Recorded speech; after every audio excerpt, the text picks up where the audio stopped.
Tonight, the Mediterranean holds its breath, its ancient waters cradling secrets that challenge everything we believe about human achievement.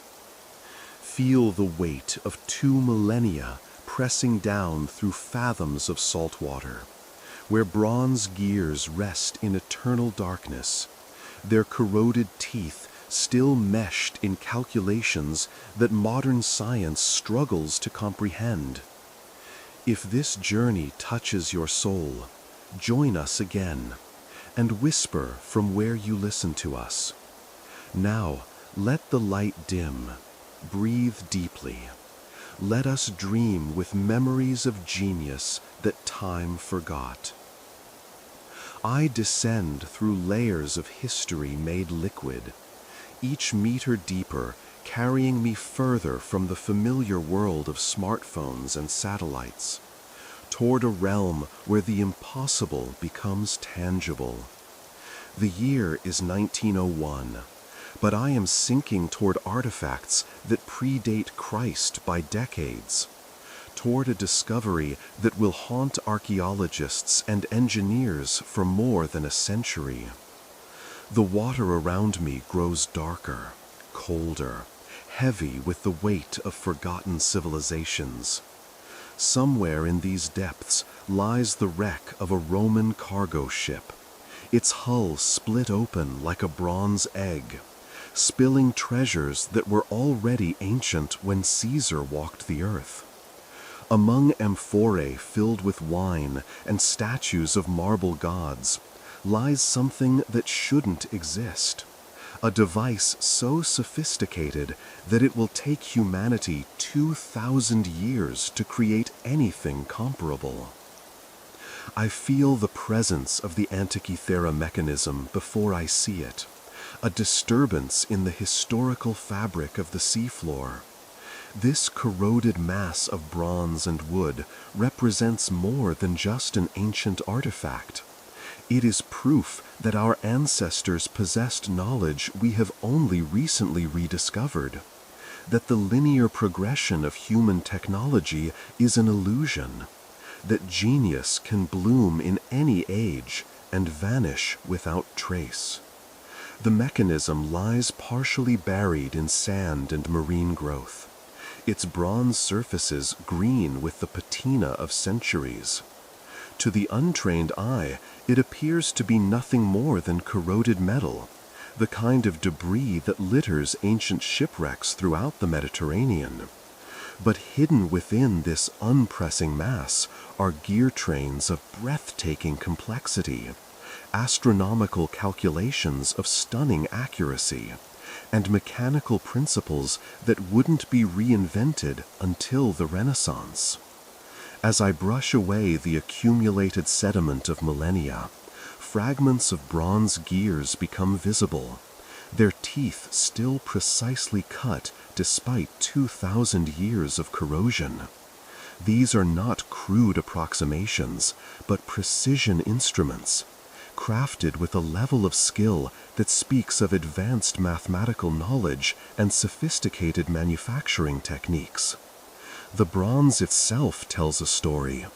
This is not the rough casting of primitive metalworkers, but the refined alloy of master craftsmen who understood the properties of metals with scientific precision.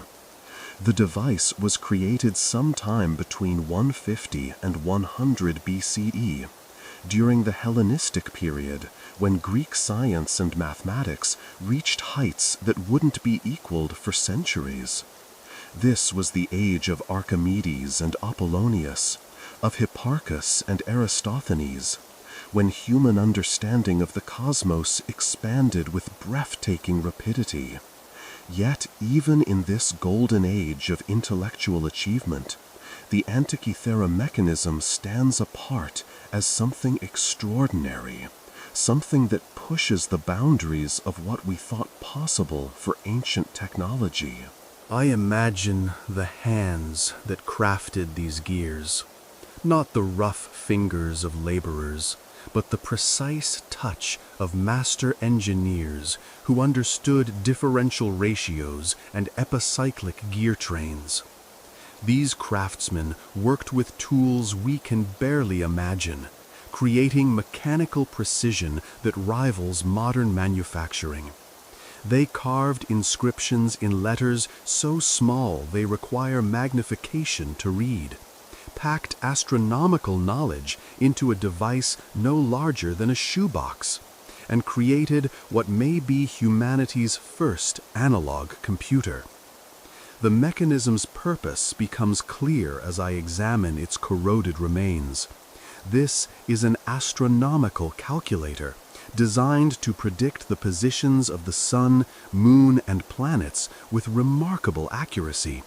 It could forecast eclipses decades in advance, track the complex cycles of celestial bodies, and display this information through a series of dials and pointers that made the cosmos comprehensible to human observers. But how did ancient Greeks, working with bronze and wood, create something that wouldn't be matched until the development of mechanical clocks in medieval Europe? The question haunts every examination of the device, challenging our assumptions about technological progress and human capability. Some scholars see it as proof of lost Greek genius, evidence that ancient science reached heights we have only recently begun to appreciate. Others whisper of more exotic explanations. In an age when ancient astronaut theories capture popular imagination, the Antikythera mechanism becomes potential evidence of extraterrestrial contact, a device too advanced for its time, possibly created with knowledge that came from beyond the stars. The precision of its calculations, the sophistication of its mechanical design, the apparent gap between this device and other known ancient technology, all fuel speculation about otherworldly origins. The truth, as always, lies somewhere in the depths, waiting to be discovered by patient investigation and careful analysis.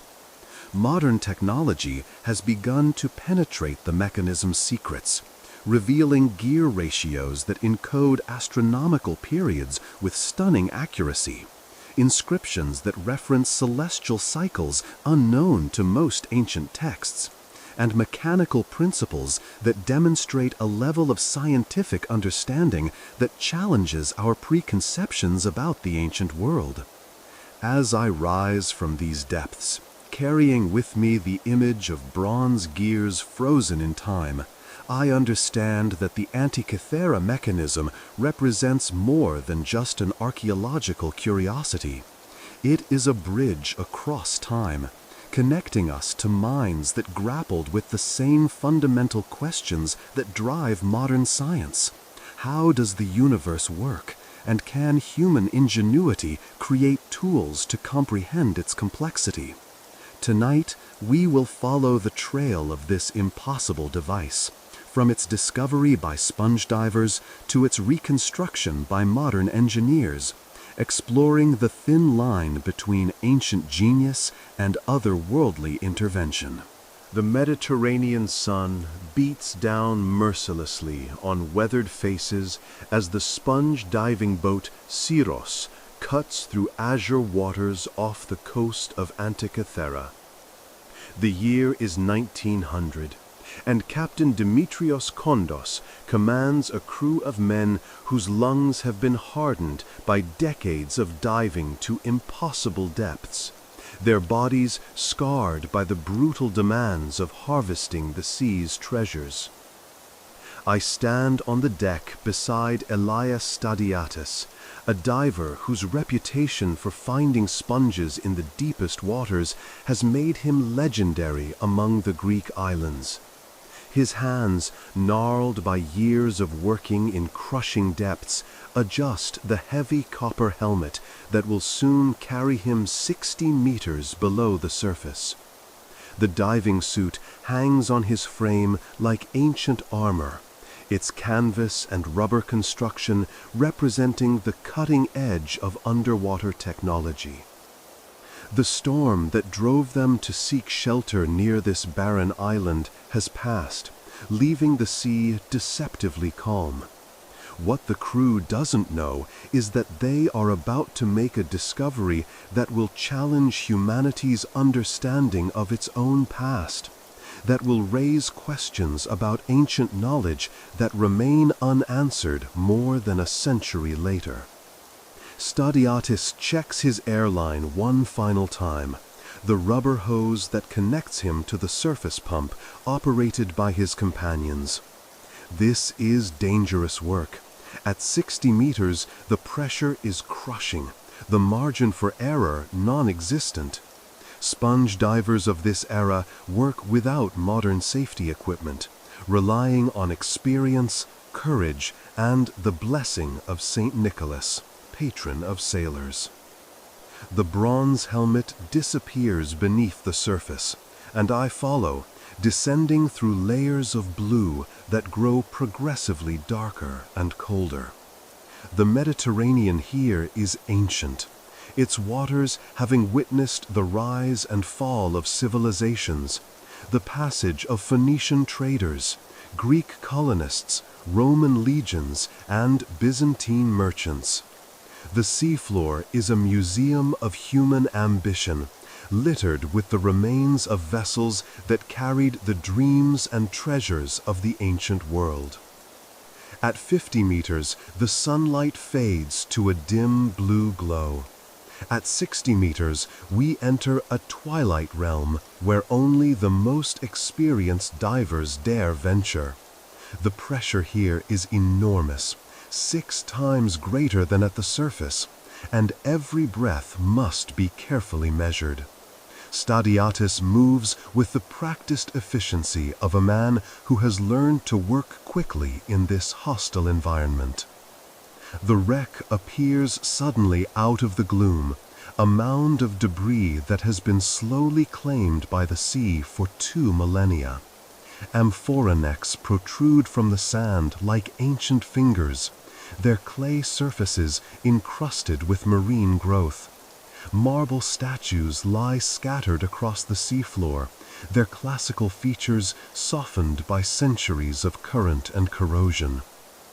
This is clearly a Roman cargo vessel, probably dating to the 1st century BCE, carrying a mixed cargo of art, wine, and luxury goods from the Greek islands to wealthy collectors in Rome. The ship was large for its time, perhaps 40 meters long, capable of carrying hundreds of tons of cargo across the Mediterranean's trade routes. Stadiatis begins gathering sponges from the wreck site, but his trained eye quickly recognizes that this is no ordinary debris field. The quality of the artifacts, the size of the marble statues, the obvious wealth represented by the cargo, this is a treasure ship, carrying the accumulated art and luxury of the Hellenistic world to Roman buyers. O God, preserve and preside in human memory, long as it surfaces with samples of what he has found, his helmet breaking the surface tension with a metallic clang. The crew gathers around as he describes the wonders below. Bronze statues larger than life, marble figures of gods and heroes, amphorae still sealed after 2,000 years. Captain Kondos realizes immediately that they have stumbled upon something extraordinary. The decision is made to abandon sponge diving and focus on salvaging the ancient cargo. This is dangerous work, requiring multiple dives to depths that push human endurance to its limits. The divers work in shifts, each man spending precious minutes on the bottom before the crushing pressure forces him to surface. Over the following months, an extraordinary collection of artifacts emerges from the depths. Bronze and marble statues of breathtaking beauty, jewelry of gold and silver, coins that tell the story of ancient trade networks, and pottery that speaks of daily life in the classical world. The Greek government, recognizing the historical importance of the find, takes control of the salvage operation. But among all these treasures, one object stands apart in its mystery and complexity. It appears to be nothing more than a corroded lump of bronze and wood, unremarkable compared to the artistic masterpieces surrounding it. The salvage team almost discards it as worthless debris, but something about its weight and the glimpse of gears visible through the corrosion suggests it might be more than simple scrap metal. The object is carefully lifted from the seafloor, its bronze surfaces green with the patina of centuries. Marine growth clings to its every surface, and the wood components have been partially consumed by shipworms, but the basic structure remains intact. Whatever this device once was, it was built to last, constructed with a level of craftsmanship that speaks of master engineers. As the artifact is brought to the surface, seawater drains from its corroded interior, revealing glimpses of mechanical complexity that shouldn't exist in the ancient world. Gear wheels are visible through breaks in the corrosion, their bronze teeth still meshed after 2 millennia underwater. Inscriptions in ancient Greek can be made out, though their meaning remains unclear. The sponge divers who discovered this impossible device have no way of knowing that they have recovered what may be the world's first analog computer, a mechanical calculator of such sophistication that it will take modern science decades to understand its full capabilities. They see only corroded bronze, interesting perhaps to archaeologists, but worthless compared to the artistic treasures that surround it. The mechanism is catalogued and stored, one artifact among hundreds recovered from the Antikythera wreck.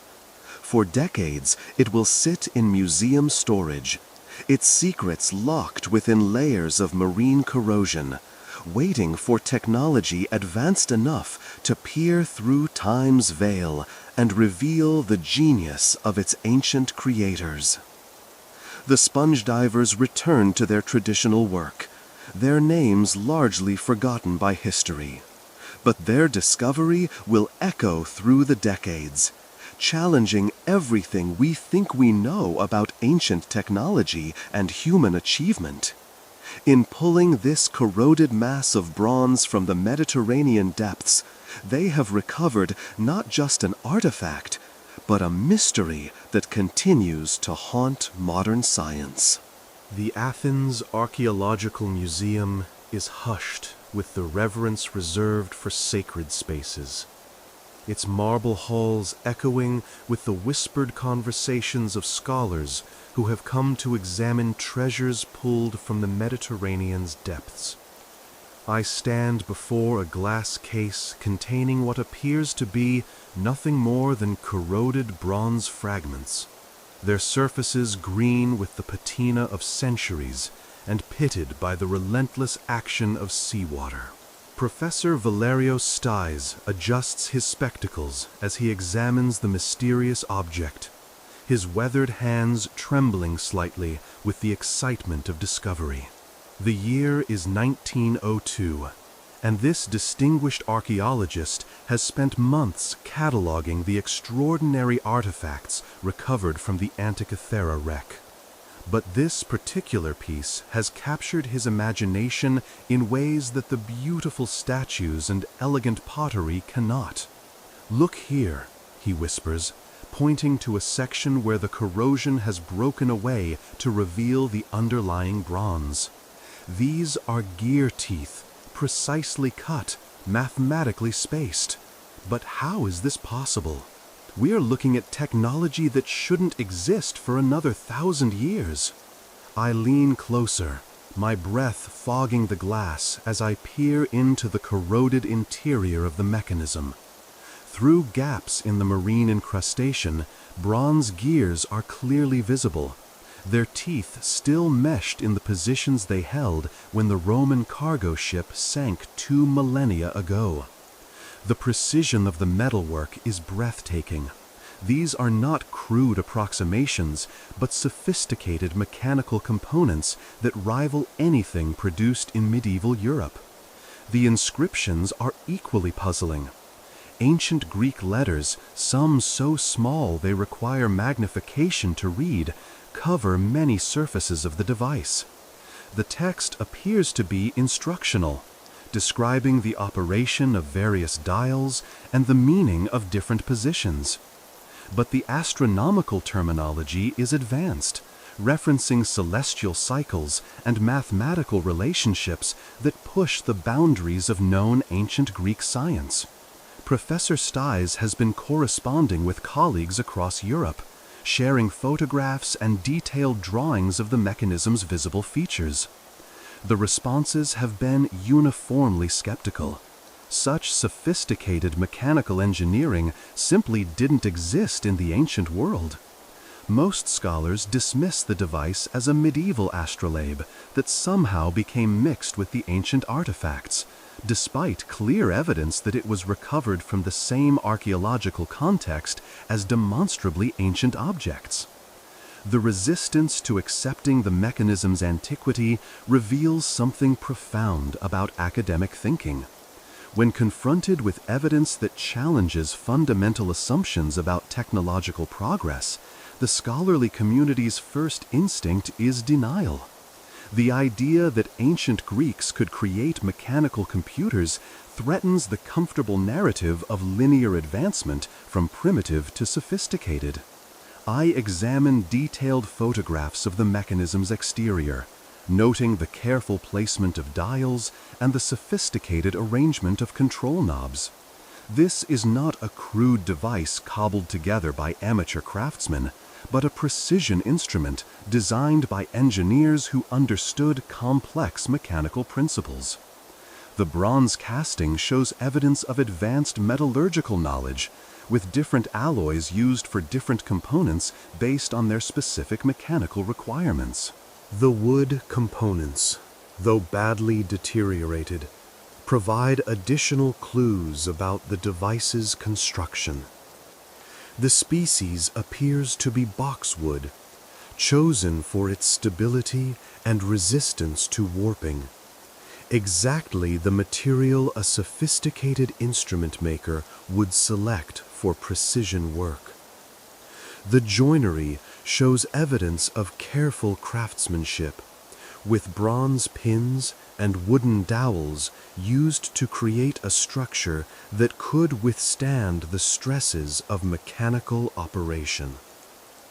Dr. Albert Rehm, a German philologist who has traveled to Athens specifically to examine the mechanism, points out inscriptions that reference astronomical phenomena with startling precision. These calculations, he explains, his voice filled with wonder, describe lunar cycles with an accuracy that wasn't achieved again until the work of Kepler in the 17th century. How did ancient Greeks acquire such precise knowledge of celestial mechanics? The question hangs in the museum air like incense, unanswered and perhaps unanswerable with the tools available to early 20th century scholarship. The mechanism represents a technological anomaly, a device so far advanced beyond its contemporaries that it seems to belong to a different civilization entirely. I study the gear ratios visible through breaks in the corrosion, noting the sophisticated use of differential mechanisms that wouldn't be reinvented until the development of mechanical clocks in medieval Europe. The mathematical relationships encoded in these bronze wheels demonstrate knowledge of astronomical periods that modern science has only recently confirmed through satellite observations and computer calculations. The mechanism's complexity becomes more apparent with each examination. What initially appeared to be a simple collection of gears reveals itself as an intricate network of mechanical relationships, each component precisely calibrated to contribute to the device's overall function. The engineering required to design such a system would challenge modern mechanical engineers, yet it was accomplished by craftsmen working with hand tools more than 2,000 years ago. Professor Stice makes careful notes in his leather-bound journal, documenting every visible detail of the mechanism's construction.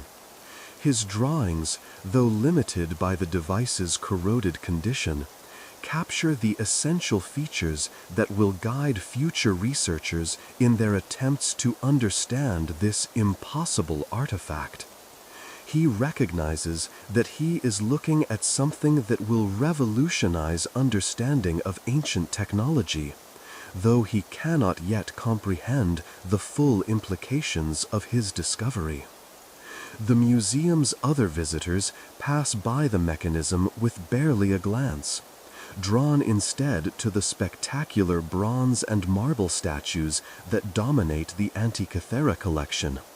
They cannot know that this corroded mass of bronze represents a greater mystery than all the artistic masterpieces combined, that within its green-stained surfaces lie secrets that will challenge human understanding for more than a century. As evening shadows lengthen across the museum floor, I reflect on the profound implications of what lies before me. This device represents more than just advanced ancient technology. It suggests that human knowledge has followed a more complex path than we imagine, that genius can emerge in any age and create wonders that transcend their historical context. The mechanism sits in its case like a bronze riddle, its secrets locked within layers of corrosion and time. It will take decades of patient research, the development of new analytical techniques, and the application of modern computer technology to begin unlocking its mysteries. But even then, fundamental questions will remain. How did ancient Greeks acquire the knowledge to create such a device? What other technological marvels have been lost to time?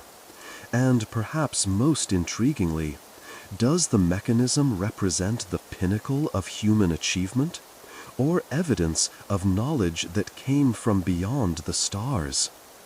The bronze gears continue their silent vigil, waiting for minds sophisticated enough to comprehend their message across the centuries. The X-ray machine hums with electrical anticipation in the basement laboratory of the National Archaeological Museum, its modern technology about to peer through 2 millennia of corrosion and mystery. I stand beside Dr. Derek DeSola Price, the Yale historian whose obsession with the Antikythera mechanism has brought him to Athens in 1971. Armed with radiographic equipment that promises to reveal secrets hidden within the device's bronze heart. The corroded fragments lie carefully arranged on the examination table, each piece numbered and catalogued according to its position in the original mechanism. What appears to the naked eye as nothing more than green-stained metal is about to surrender its deepest secrets to the penetrating gaze of X-ray photography, revealing mechanical complexity that will astonish the scientific world. Dr. Price adjusts the X-ray tube with the careful precision of a surgeon, knowing that this moment represents a breakthrough in archaeological investigation. For 70 years, the mechanism has guarded its secrets behind layers of marine corrosion, offering only tantalizing glimpses of gear teeth and inscriptions. but X-rays can penetrate where human eyes cannot, revealing the internal structure of the device with unprecedented clarity. The first radiograph emerges from the developer like a photograph from another world. Where the naked eye sees only corroded bronze, the X-ray reveals an intricate network of gears, wheels, and mechanical linkages of breathtaking sophistication. The image shows not just individual components, but their precise relationships, the way bronze wheels mesh with mathematical precision to create a mechanical computer of extraordinary complexity. "My God," Dr. Price whispers, his voice filled with the awe of a man confronting the impossible. "Look at this gear train. It's a differential mechanism, the same principle used in modern automobile transmissions. But this was created 2,000 years before the differential was supposedly invented." I lean over his shoulder, studying the ghostly images that reveal the mechanism's internal architecture. The X-rays show at least 30 bronze gears, some as small as coins, others the size of dinner plates, all precisely machined and carefully assembled into a mechanical system of stunning complexity. The gear ratios are not random, but carefully calculated to represent astronomical relationships with remarkable accuracy. The largest gear wheel, clearly visible in the radiographs, contains 223 teeth, a number that immediately resonates with astronomical significance. This represents the Saros cycle, the 223 lunar month period after which eclipses repeat in the same sequence. The ancient Greeks knew this cycle and used it to predict eclipses, but encoding it mechanically in bronze gears represents a level of technological sophistication that challenges every assumption about ancient capabilities. Dr. Price traces the gear trains with his finger, following the mechanical pathways that transform the rotation of a single input shaft into the complex motions of multiple output dials. "This is not just a calculator," he explains, his excitement barely contained. "This is an analog computer, capable of performing complex astronomical calculations mechanically. The sophistication rivals anything produced before the 18th century.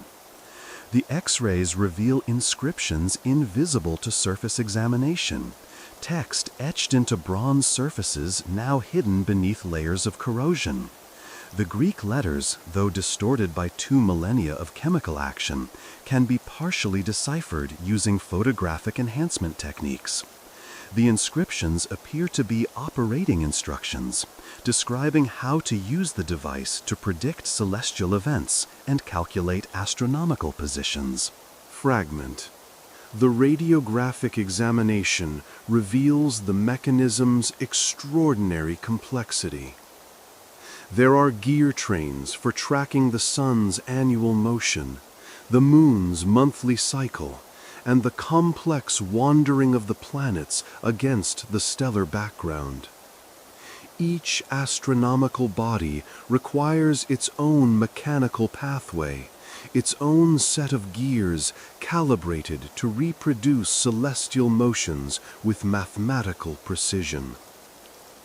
The most remarkable discovery comes when Dr. Price examines the mechanism's back panel, revealed in stunning detail by X-ray photography. Here, spiral dials track long-term astronomical cycles, including the 76-year Callipic cycle and the 19-year Metonic cycle that reconciles solar and lunar calendars. These are sophisticated astronomical concepts that demonstrate advanced mathematical knowledge of celestial mechanics. I study the radiographs showing the mechanism's differential gear system, a mechanical arrangement that allows 2 input motions to be combined into a single output. This is the same principle used in modern mechanical calculators and automotive transmissions.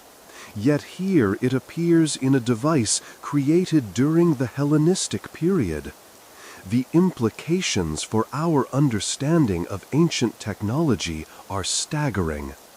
The X-ray images also reveal the mechanism's construction techniques, showing how bronze components were cast, machined, and assembled with precision that rivals modern manufacturing.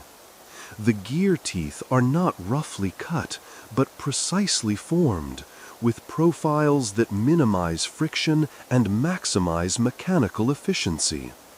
This level of craftsmanship suggests not amateur experimentation, but mature technological tradition. Dr. Price begins the painstaking process of creating detailed technical drawings based on the radiographic evidence.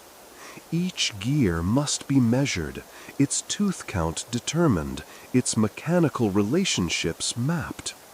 This is reverse engineering at its most challenging, attempting to understand a technology that was already ancient when the Roman Empire fell.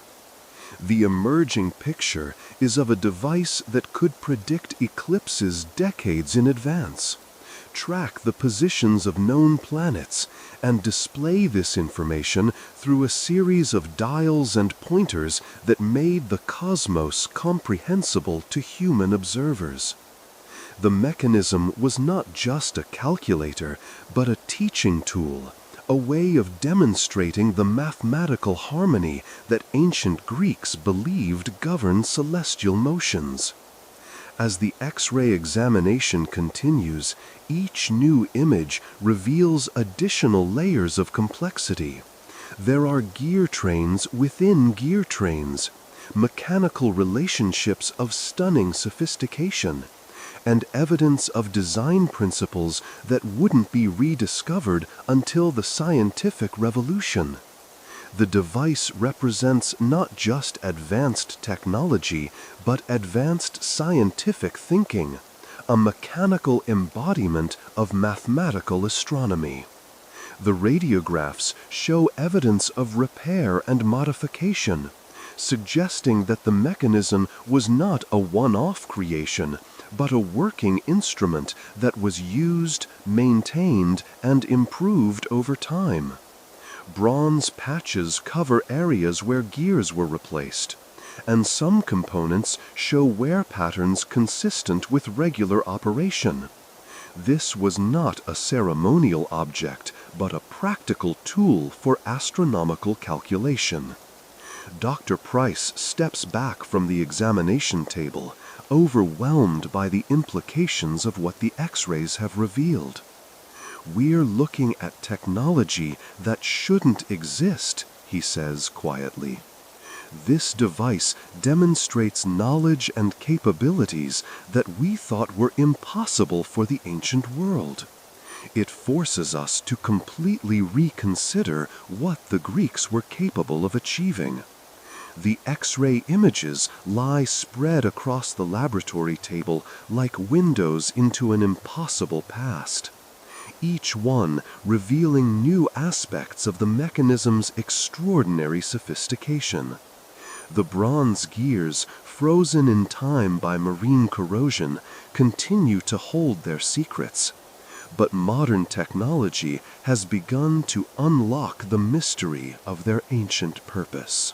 The bronze gears spin in my imagination, like celestial bodies in miniature, each wheel precisely calibrated to mirror the cosmic dance that ancient Greeks observed in the night sky above.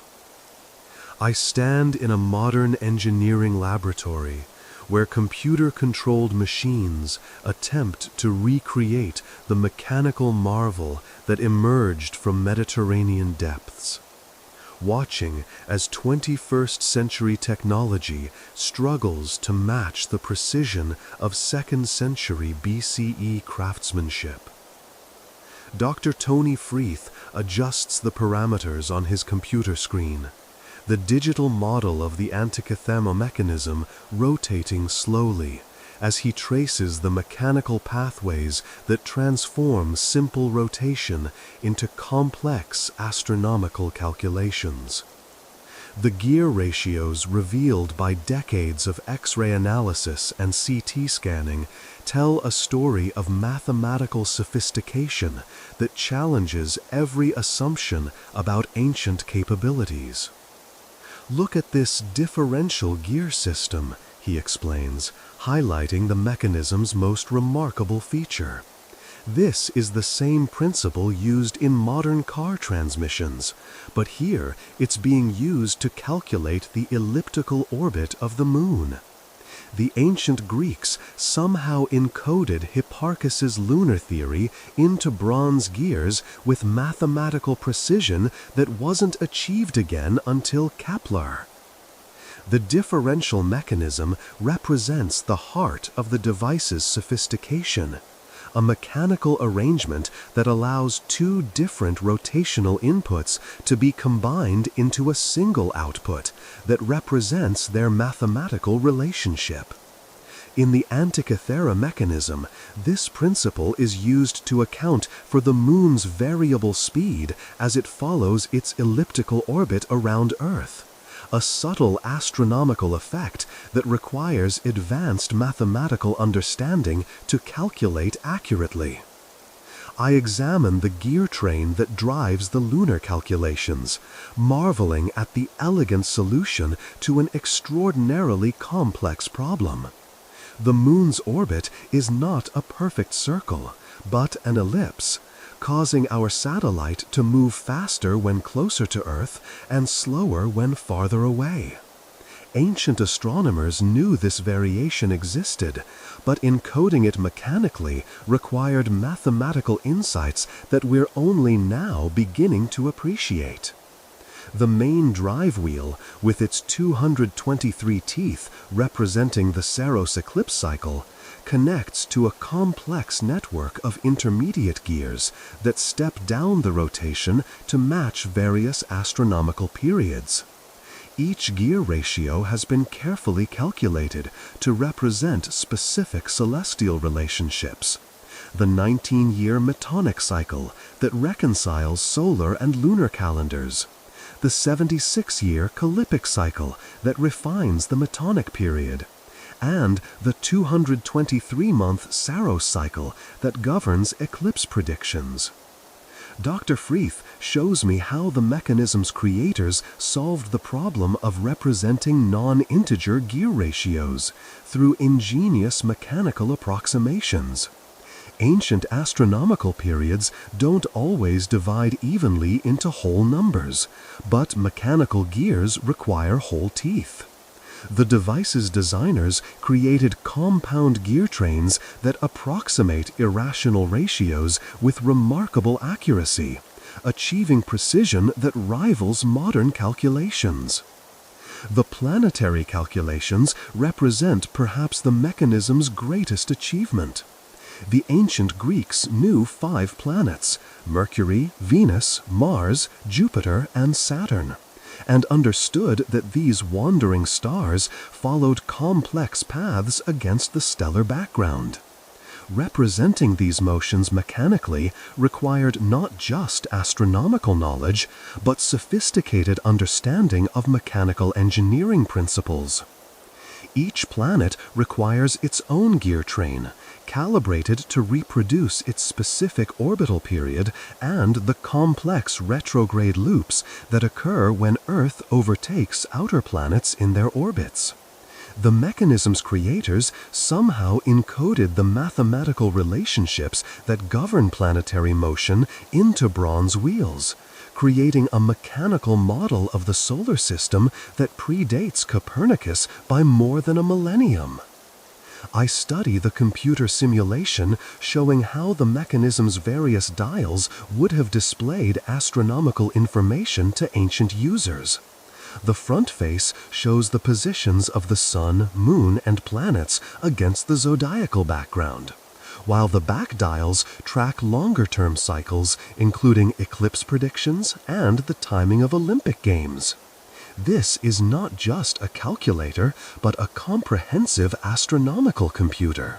The precision required to manufacture these gears challenges our understanding of ancient metalworking capabilities. The teeth must be cut with mathematical accuracy. The bronze must be cast to precise dimensions, and the assembly must be calibrated to eliminate mechanical backlash that would accumulate errors over time. This level of craftsmanship suggests not amateur experimentation, but mature technological tradition. Dr. Freeth demonstrates how the mechanism would have been operated, turning a single input crank that drives all the device's calculations simultaneously.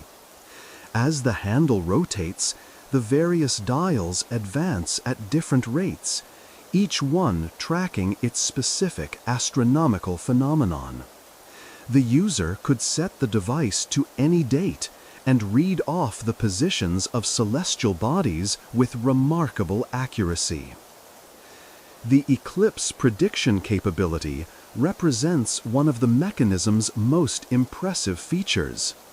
The back dial, driven by the 223-tooth Saros gear, could predict both solar and lunar eclipses decades in advance, indicating not just when they would occur, but their magnitude and visibility from different locations. This information would have been invaluable for ancient astronomers and astrologers who needed to anticipate celestial events. The mechanism also tracked the 4-year cycle of the Olympic Games, demonstrating that it served practical as well as scientific purposes. Ancient Greeks organized their calendar around major festivals and athletic competitions, and the device provided a mechanical way to coordinate these events with astronomical observations.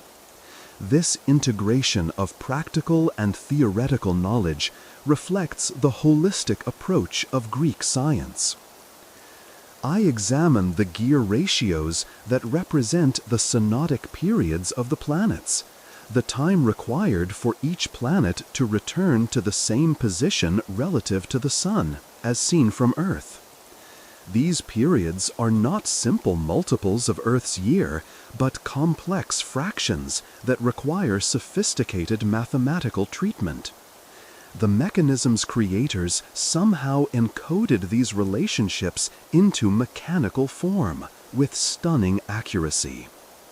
The manufacturing tolerances required for the mechanism's operation push the boundaries of what we thought possible with ancient tools. The gear teeth must mesh smoothly without binding. The bronze must be alloyed to provide the right combination of strength and workability. And the assembly must be balanced to minimize wear during operation. This level of precision engineering suggests knowledge and capabilities that we're only now beginning to appreciate. Dr. Freeth shows me evidence of the mechanism's modular construction, with different gear trains that could be assembled and tested independently before integration into the complete device. This systematic approach to complex engineering reflects sophisticated project management and quality control procedures that we associate with modern manufacturing. The computer models reveal additional layers of complexity that continue to challenge researchers. Some gear ratios appear to encode astronomical relationships that weren't officially discovered until centuries later, suggesting that ancient Greek astronomy was more advanced than surviving texts indicate. The mechanism may preserve knowledge that was lost when the Library of Alexandria declined and ancient scientific traditions were disrupted. As I watch the digital gears spin in perfect synchronization, each one contributing to the mechanism's overall function, I'm struck by the elegance of the ancient solution to astronomical calculation. This is not brute force computation, but mathematical artistry, a mechanical poem written in bronze that captures the harmony ancient Greeks perceived in celestial motions. The gears continue their eternal dance, bronze wheels within wheels, each one a testament to human ingenuity and the timeless quest to understand our place in the cosmos. The bronze dials shimmer in the Mediterranean sunlight as I stand beside an ancient Greek astronomer, watching him adjust the Antikythera mechanism's settings for an eclipse prediction that will unfold decades in the future. The year is 87 BCE, and Apollodorus of Athens, a name lost to history but preserved in my imagination, runs his weathered fingers across the device's intricate surface with the reverence of a priest consulting sacred texts. The mechanism sits on a marble table in the courtyard of the Library of Rhodes, its bronze surfaces gleaming with the patina of careful use rather than neglect. This is not a museum piece, but a working instrument, consulted regularly by astronomers, astrologers, and calendar keepers who need to anticipate the cosmic events that govern both religious festivals and agricultural cycles. "The Saros speaks truly," Apollodorus murmurs, reading the positions indicated by the mechanism's eclipse dial. "In the month of Poseidon, when the sun enters the house of the fishes, the moon will be devoured by the dragon's shadow. The eclipse will be total, visible from Alexandria to Babylon, lasting nearly 2 hours at its greatest extent." I watch as he turns the mechanism's input crank, the bronze gears rotating with the smooth precision of a master clockmaker's creation. Each turn advances the various dials by carefully calculated amounts, the mechanical relationships encoding astronomical knowledge that represents centuries of careful observation and mathematical analysis. The device transforms abstract celestial mechanics into tangible, predictable information. The eclipse prediction dial on the mechanism's back face displays a spiral of 223 lunar months, the Saros cycle, that ancient Babylonian astronomers discovered governs the repetition of eclipse patterns. But the Greek implementation goes far beyond simple cycle recognition, incorporating corrections for the moon's varying orbital speed and the complex geometry of Earth's shadow in space. Apollodorus points to inscriptions around the dial's perimeter, Greek letters that encode detailed information about each predicted eclipse. Here, he explains, the mechanism tells us not just when the eclipse will occur, but its magnitude, duration, and the time of day when it will be visible. This knowledge comes not from the gods, but from the mathematical harmony that governs celestial motions. The precision of these predictions astounds me. Modern calculations confirm that the mechanism's eclipse forecasts would have been accurate to within hours, sometimes minutes, across decades of future time. This level of accuracy requires not just knowledge of the Saros cycle, but understanding of the moon's complex orbital variations, the Earth's rotation, and the geometric relationships that determine eclipse visibility.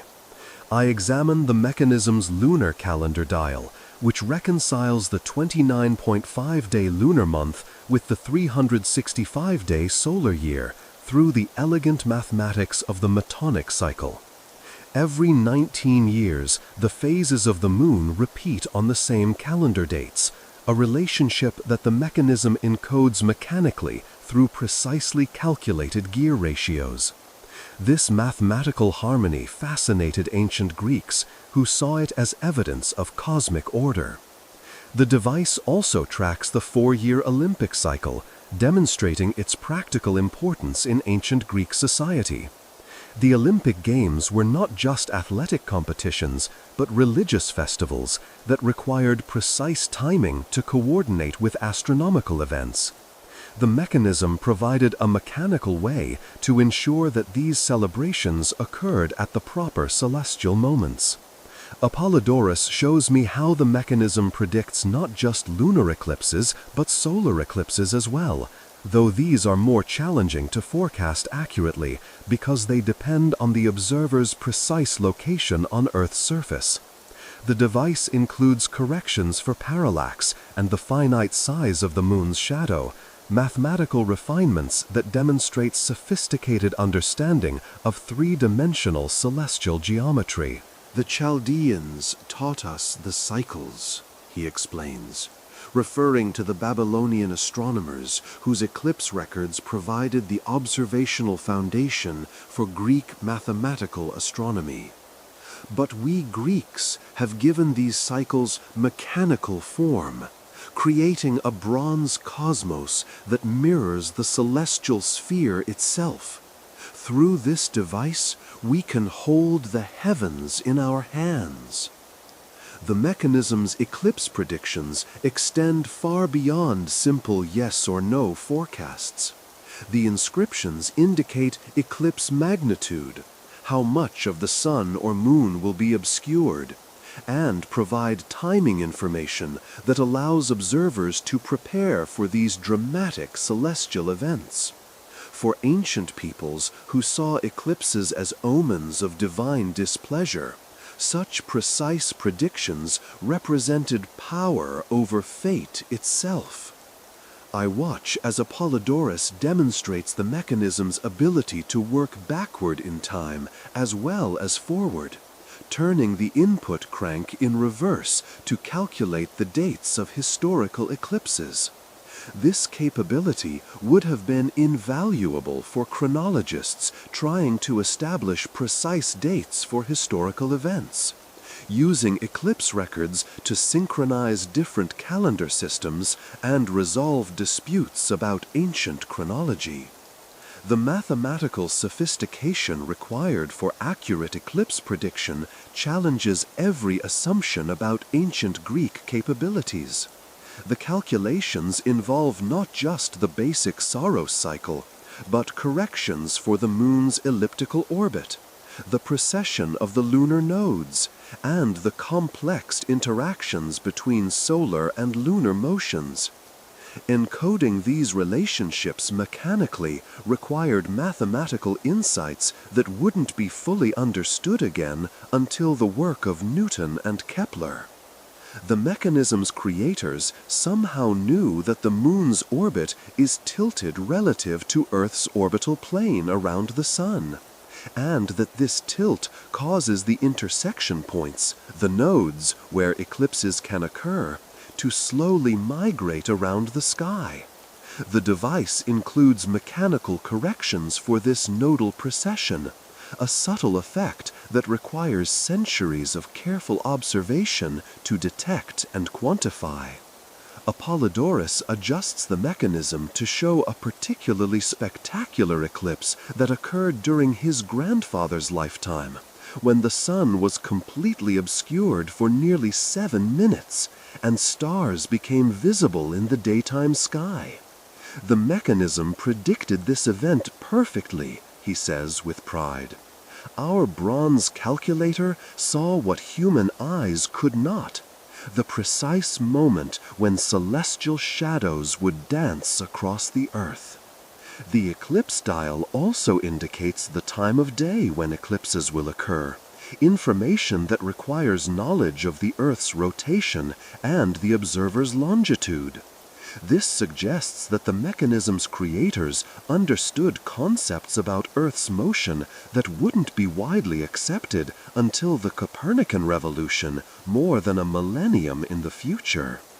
As the sun sets over the Aegean, casting long shadows across the courtyard, I reflect on the profound implications of what I've witnessed. This ancient device doesn't just predict eclipses. It demonstrates that human beings possessed sophisticated understanding of celestial mechanics 2,000 years ago, that mathematical astronomy reached heights in the ancient world that we're only now beginning to appreciate.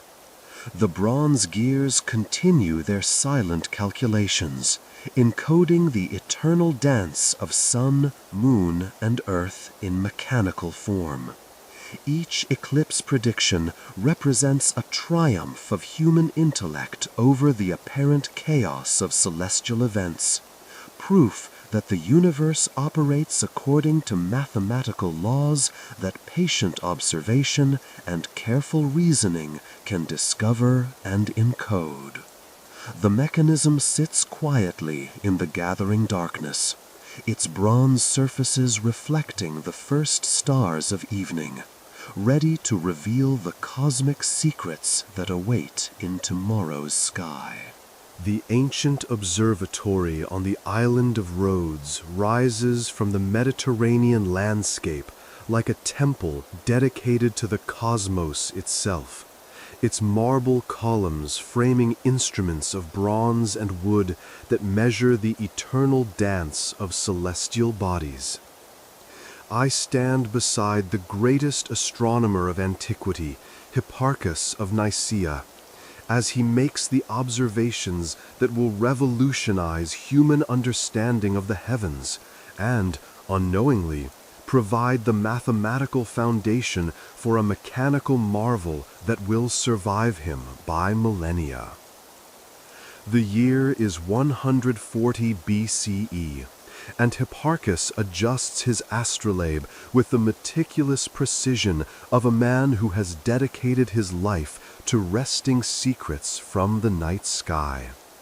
His weathered hands, stained with ink from countless calculations, move across the instrument's bronze surface with the confidence of someone who has spent decades learning to read the cosmic script written in starlight. The moon refuses to behave as our predecessors believed, he murmurs, recording observations in his leather-bound journal. Her motion is not uniform, but varies in a complex pattern that repeats every anomalistic month. She races when near the earth, crawls when distant, following an invisible ellipse that our mathematics must somehow capture. I watch as he plots lunar positions on a star chart, each observation point revealing the subtle variations that earlier astronomers had dismissed as observational error. But Hipparchus possesses the mathematical sophistication to recognize these variations as real phenomena requiring theoretical explanation. His lunar theory will become one of the greatest achievements of ancient astronomy, and its mechanical implementation in the Antikythera mechanism will represent the pinnacle of Hellenistic engineering. The discovery that will make Hipparchus immortal comes through patient comparison of ancient Babylonian eclipse records with his own observations. The fixed stars, supposedly eternal and unchanging, have shifted their positions relative to the sun's annual path through the zodiac. This precession of the equinoxes, the slow wobble of Earth's axis that causes the celestial sphere to rotate over a 26,000-year cycle, represents one of the most subtle astronomical phenomena detectable with naked eye observation. The sphere of stars itself moves, he whispers, the implications of his discovery sending tremors through his understanding of cosmic order. What the ancients thought eternal proves mutable.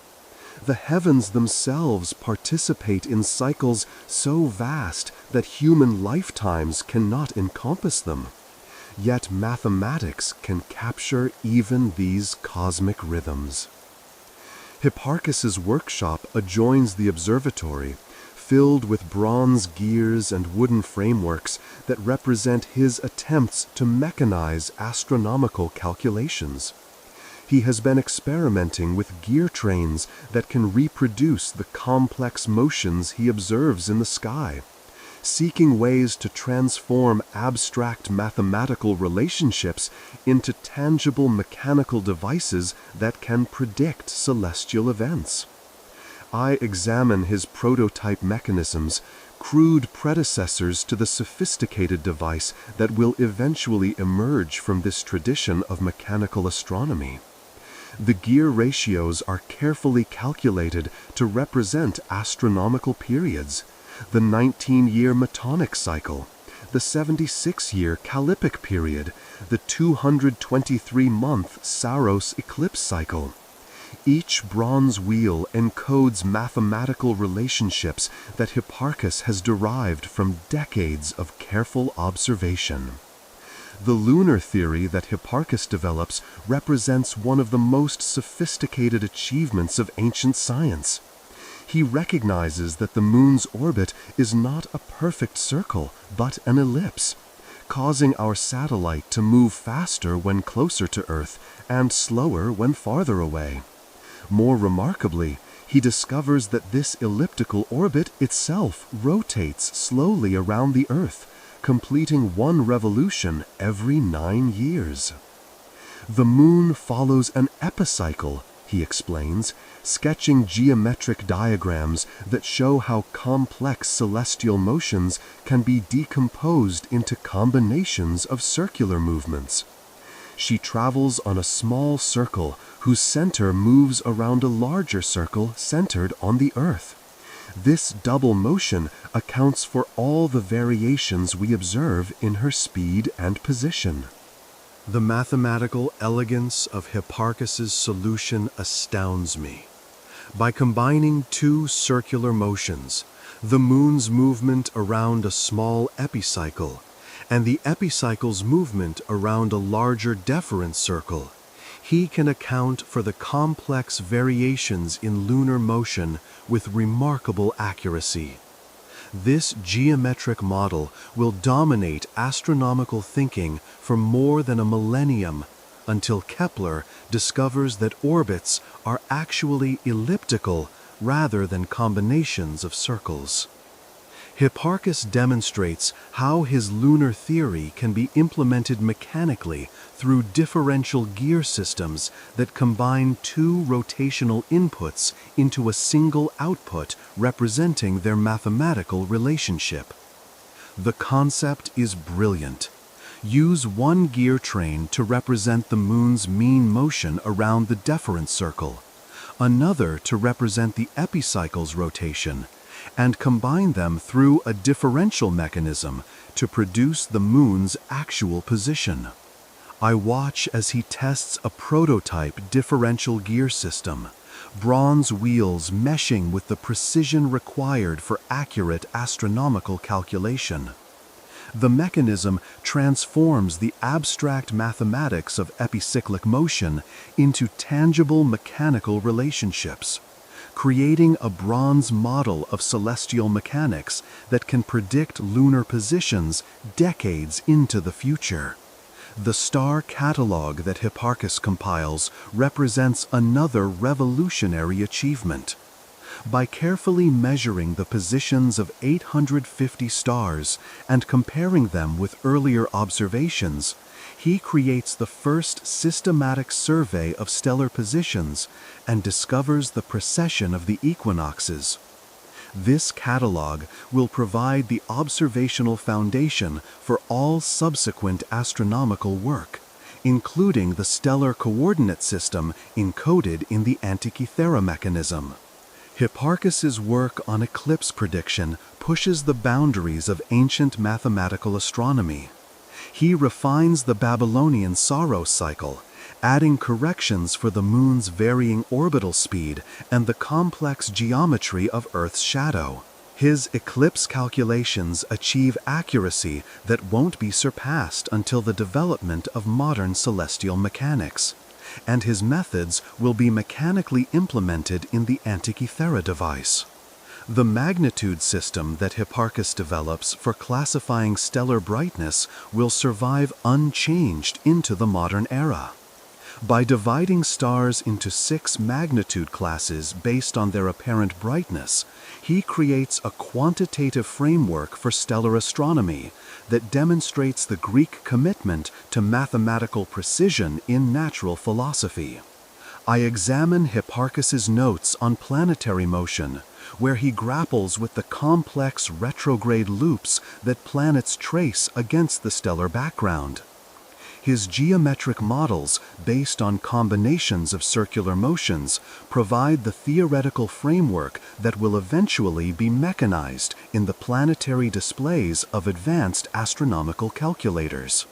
The trigonometry that Hipparchus develops to solve astronomical problems represents another fundamental contribution to mathematical science. His chord tables, predecessors to modern trigonometric functions, provide the computational tools necessary for precise astronomical calculation, and will be essential for the mathematical relationships encoded in mechanical astronomical devices. As night falls over the observatory, Hipparchus continues his observations, recording stellar positions with the patience of a man who understands that astronomical knowledge accumulates slowly across generations. His theoretical insights and mathematical methods will provide the foundation for the most sophisticated mechanical device of the ancient world, though he cannot know that his lunar theory will one day spin in bronze gears beneath Mediterranean waters. The stars wheel overhead in their eternal patterns, carrying the mathematical harmonies that Hipparchus has learned to read, and that future craftsmen will encode in bronze and wood, creating mechanical mirrors of the cosmic order that governs all celestial motion. The desert wind carries whispers across the sands of Giza as I stand beneath the star-drunk sky, watching ancient lights that have guided both human navigation and perhaps something far more extraordinary. The year could be any year, for in this moment I exist outside time, contemplating possibilities that challenge the very foundations of human history.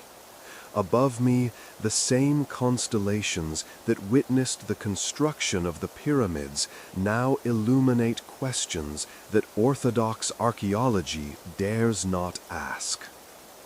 Dr. Erich von Däniken adjusts his field glasses, scanning the horizon where the Great Pyramid's perfect geometry cuts against the star field with mathematical precision that seems to mock the primitive tools supposedly available to its builders. His weathered face, lined by decades of pursuing uncomfortable truths, reflects the eternal human struggle between accepted knowledge and revolutionary possibility. "Consider the implications," he says, his voice carrying the weight of a man who has spent his life challenging comfortable assumptions. The Antikythera mechanism demonstrates technological sophistication that shouldn't exist in the ancient world. But what if it's not an anomaly? What if it's evidence of knowledge that came from beyond our world, from visitors who possessed science we're only now beginning to understand? The mechanism's bronze gears spin in my imagination, their mathematical precision encoding astronomical relationships with accuracy that rivals modern calculations. But the question that haunts the edges of conventional scholarship refuses to be silenced. How did ancient Greeks, working with hand tools and limited metallurgy, create something that wouldn't be matched for nearly 2 millennia? I examine photographs of the mechanism's internal structure, revealed through decades of X-ray analysis and CT scanning. The differential gear systems, the precise tooth counts, the sophisticated understanding of astronomical cycles, all point to knowledge that seems impossibly advanced for its historical context.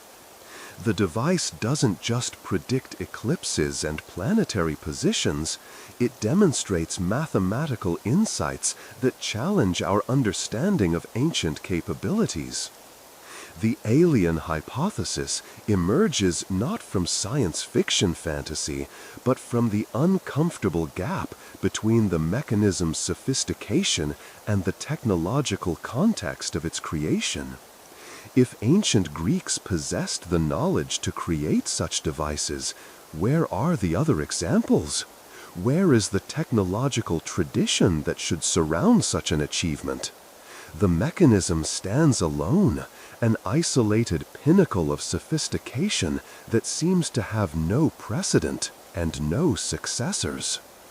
Dr. von Daniken shows me comparative images, the mechanism's gear ratios alongside modern astronomical constants, the device's eclipse predictions compared with computer calculations, the mathematical relationships encoded in bronze wheels that mirror cosmic harmonies discovered only recently through satellite observations and space-based telescopes. The precision is too perfect, he argues, his finger tracing the mechanism's gear trains on the computer screen. These ratios encode astronomical periods that require centuries of observation to determine accurately. Yet they appear fully formed in this single device, as if the knowledge came from a source that already understood celestial mechanics with scientific precision. The ancient astronaut theory finds fertile ground in the mechanism's anomalous sophistication. If extraterrestrial visitors possessed advanced knowledge of astronomy and mathematics, they might have shared this information with selected human recipients, perhaps the scholars of Alexandria or the astronomers of Rhodes, who had demonstrated sufficient intellectual development to appreciate such gifts. I consider the implications of such contact. Advanced beings traveling between stars with technology that makes interplanetary distances trivial would possess astronomical knowledge far exceeding anything achievable through Earth-based observation. Their understanding of celestial mechanics would be based on direct experience of cosmic phenomena, not the limited perspective available to surface-bound observers. Let the mechanism's creators demonstrate knowledge that seems to transcend their historical limitations. They understood that planetary orbits are not perfect circles, but complex curves that require sophisticated mathematical treatment. They knew the precise length of astronomical cycles that wouldn't be accurately determined again until the development of modern observational techniques. They encoded mechanical relationships that mirror the actual structure of the solar system with startling accuracy. Dr. von Daniken points to other anomalies in ancient technology: the precision of megalithic construction, the astronomical alignments of ancient monuments, the sophisticated metallurgy found in archaeological contexts where it shouldn't exist. The Antikythera mechanism is not unique, he argues. It's part of a pattern of advanced knowledge that appears throughout ancient civilizations, knowledge that seems to come from outside normal technological development.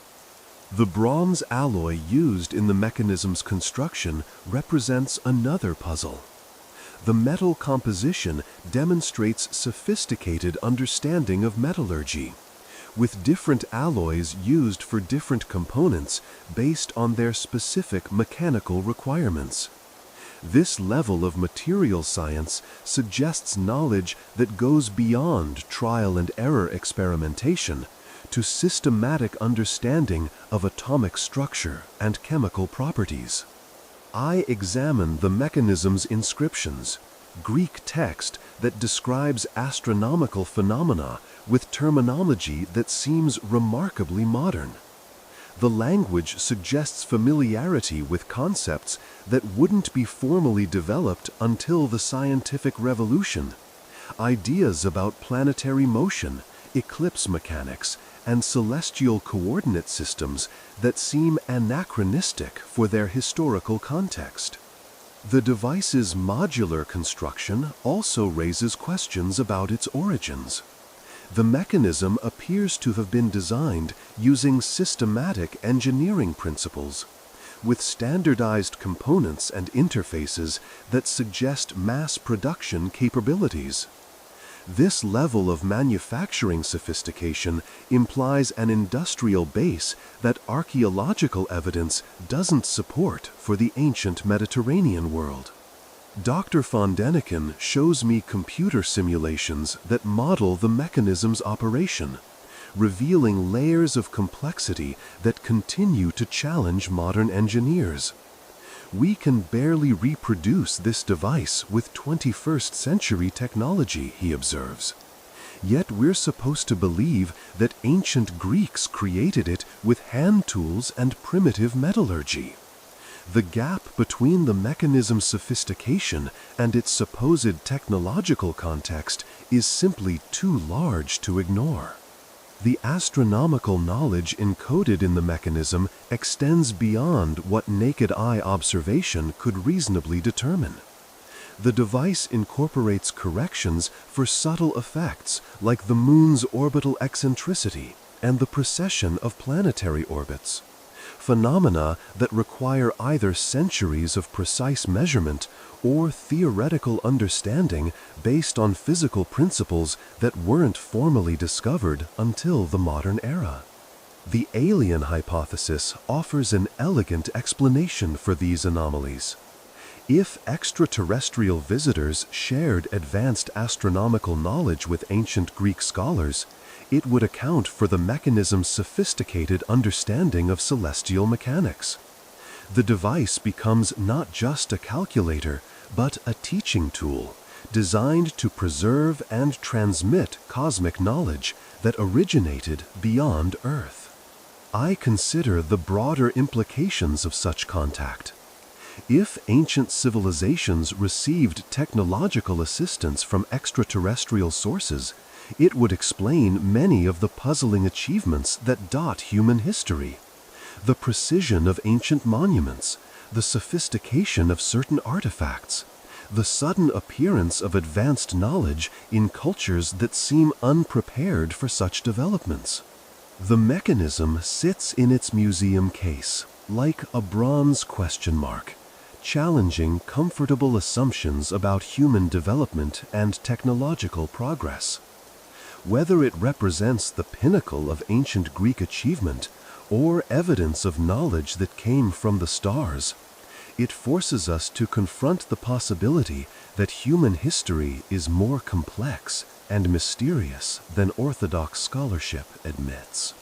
The stars continue their eternal dance overhead, carrying secrets that may have been shared with our ancestors by visitors whose own journey among those distant suns brought them to our small world with gifts of knowledge that we are only now beginning to understand. The lecture hall at the Ancient Astronaut Research Institute buzzes with the electric tension of minds grappling with possibilities that mainstream academia refuses to acknowledge. I sit among researchers, engineers, and theorists who have gathered to examine evidence that challenges the fundamental narrative of human technological development. On the projection screen, the Antikythera mechanism's bronze gears rotate in computer simulation, their mathematical precision encoding secrets that may have originated among the stars. Dr. Georgios Tsoukalos adjusts his presentation slides, his distinctive hair catching the auditorium lights as he addresses an audience hungry for answers to questions that orthodox archaeology dismisses as fantasy. His voice carries the passionate conviction of someone who has spent decades collecting fragments of evidence that point toward a revolutionary understanding of human history. "Ladies and gentlemen," he begins, his accent lending gravity to words that will challenge everything we think we know about ancient capabilities. What you're seeing is not just an ancient calculator. This device represents technology that appears fully formed, without precedent, without the gradual development we would expect from human innovation. It's as if someone handed the ancient Greeks a blueprint from the future. The mechanism's sophistication becomes more apparent with each technical detail he presents. The differential gear systems that account for the moon's elliptical orbit, the precise ratios that encode astronomical cycles, the manufacturing tolerances that rival modern precision engineering, all point to knowledge that seems impossibly advanced for its historical context. I study the comparative timeline displayed on the screen, showing the mechanism's creation around 100 BCE, alongside other technological developments of the ancient world. The device stands alone, an isolated peak of sophistication surrounded by technologies that are centuries less advanced. Where are the prototype devices? Where is the technological tradition that should lead up to such an achievement? Dr. Tsoukalos presents evidence from other ancient sites that suggest a pattern of anomalous technological knowledge. The precision of megalithic construction at Pumapunku, the sophisticated metallurgy found in ancient Peruvian artifacts, the astronomical alignments of monuments worldwide, all point to capabilities that seem to exceed what we would expect from the civilizations that created them. The ancient astronaut theory provides a framework for understanding these anomalies, he explains, clicking to a slide showing artistic depictions of beings descending from the sky in various ancient cultures. If extraterrestrial visitors shared advanced knowledge with selected human civilizations, it would explain the sudden appearance of sophisticated technologies like the Antikythera mechanism. The audience leans forward as he describes the mechanism's astronomical accuracy, its ability to predict eclipses decades in advance, its encoding of planetary cycles that wouldn't be precisely determined again until the space age. The device demonstrates knowledge of celestial mechanics that seems to require either centuries of systematic observation or theoretical understanding based on physical principles unknown to ancient science. Dr. Michael Heiser, a scholar of ancient languages and cultures, presents a counterpoint that acknowledges the mechanism's sophistication while questioning the extraterrestrial hypothesis. We must be careful not to underestimate ancient human capabilities, he argues. The Greeks were capable of remarkable intellectual achievements. Perhaps the mechanism represents the pinnacle of a technological tradition that was largely lost to history. But the questions persist. How did ancient craftsmen achieve the precision required for the mechanism's gear teeth? How did they develop the metallurgical knowledge needed to create bronze alloys with specific mechanical properties? How did they acquire the astronomical data necessary to calibrate the device's complex calculations? I examine detailed photographs of the mechanism's construction, noting features that suggest systematic engineering design rather than experimental craftsmanship.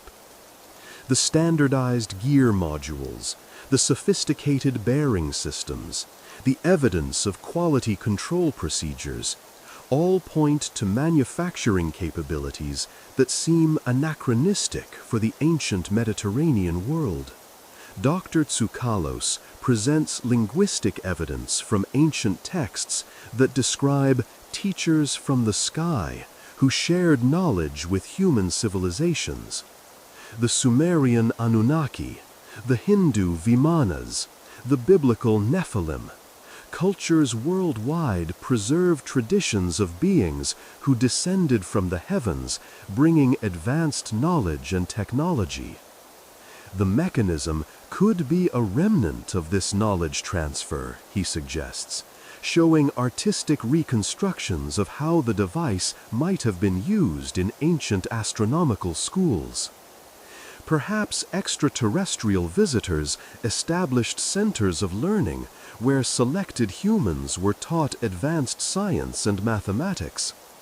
The mechanism represents not human achievement, but preserved alien knowledge. The astronomical knowledge encoded in the device extends beyond what naked eye observation could reasonably determine. The mechanism incorporates corrections for the Moon's orbital eccentricity, accounts for the precession of planetary orbits, and predicts eclipse magnitudes with accuracy that requires understanding of three-dimensional celestial geometry. Dr. Tsoukalos shows computer models that demonstrate the mechanism's predictive capabilities, its ability to calculate planetary positions centuries into the future, with precision that rivals modern astronomical software. This level of accuracy suggests access to observational data spanning millennia, he argues, or theoretical knowledge based on physical principles that weren't formally discovered until the modern era. The modular construction of the mechanism raises additional questions about its origins. The device appears to have been assembled from standardized components, suggesting manufacturing techniques that imply mass production capabilities. This level of industrial sophistication seems inconsistent with the craft-based economy of the ancient Mediterranean world. I consider the implications of the ancient astronaut hypothesis for our understanding of human development.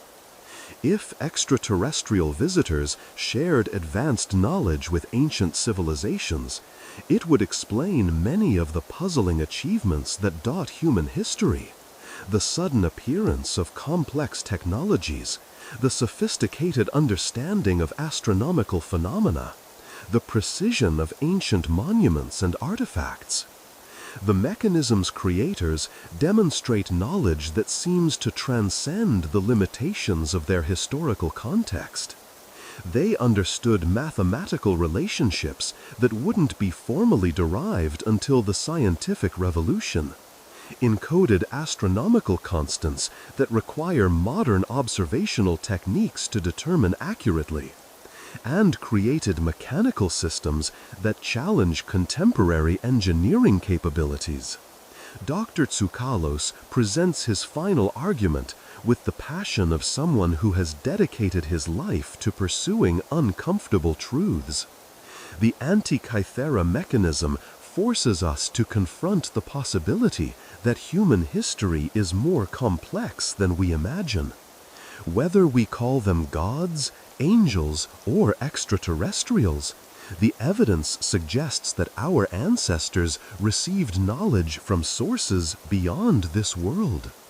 The audience sits in contemplative silence, grappling with implications that challenge fundamental assumptions of human achievement and technological progress. The mechanism continues to spin in the computer simulation, its bronze gears encoding mysteries that may never be fully resolved through conventional archaeological investigation. As the presentation concludes, I reflect on the profound questions raised by this ancient device. Whether it represents the pinnacle of human achievement or evidence of extraterrestrial contact, the Antikythera mechanism stands as a testament to the complexity of our past and the limitations of our current understanding. The bronze gears continue their eternal calculations, carrying secrets that bridge the gap between ancient wisdom and modern science, between human achievement and cosmic possibility, between the known and the unknowable mysteries that surround our place in the universe. The workshop hums with the precise whir of computer-controlled machinery as modern engineers attempt to recreate what ancient craftsmen achieved with hand tools 2 millennia ago. I stand beside Dr. Michael Wright in his London laboratory, watching as 21st century technology struggles to match the precision of the Antikythera mechanism's bronze gears, each failed attempt deepening the mystery of how such sophistication was originally achieved. The CNC milling machine carves bronze with mathematical precision, its diamond-tipped cutters following computer-generated paths that should produce gear teeth identical to those found in the ancient device. Yet something is missing. The subtle variations in tooth profile, the microscopic surface textures, the evidence of hand finishing that speaks of craftsmen who understood their materials with intuitive mastery that no computer program can replicate. We can reproduce the mechanism's function, Dr. Wright explains, examining a freshly cut gear wheel under magnification. But we struggle to match the elegance of the original construction. The ancient craftsmen achieved precision through understanding rather than mere measurement, creating components that work together with a harmony that our modern manufacturing methods find difficult to duplicate. I watch as his team assembles a reconstruction of the mechanism's differential gear system, the bronze wheels meshing with the smooth precision required for accurate astronomical calculation. Each component has been manufactured to tolerances that push the limits of modern machining capabilities. Yet the ancient original was created with tools that archaeological evidence suggests were far more primitive. The bronze alloy itself presents challenges that modern metallurgy struggles to resolve. Analysis of the original mechanism reveals a composition that varies subtly between different components, with harder alloys used for high-stress gears and softer metals for decorative elements.